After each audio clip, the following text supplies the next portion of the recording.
Do you also know how to make a snowflake paper? First, fold the paper. Then cut the paper.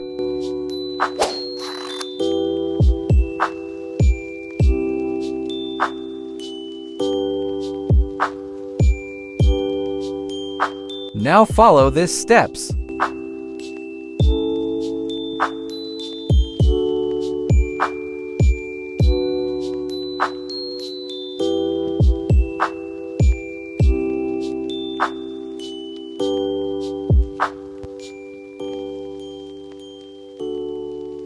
Now cut edges.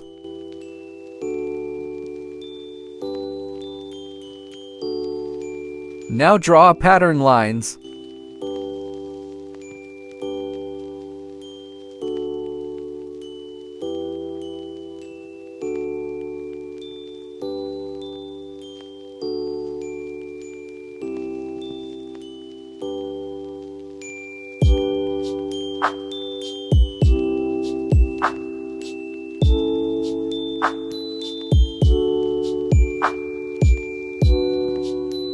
Now simply cut the pattern lines.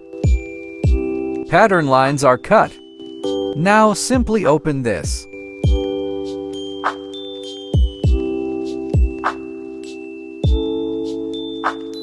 And the final result is here. Finally, snowflakes are ready.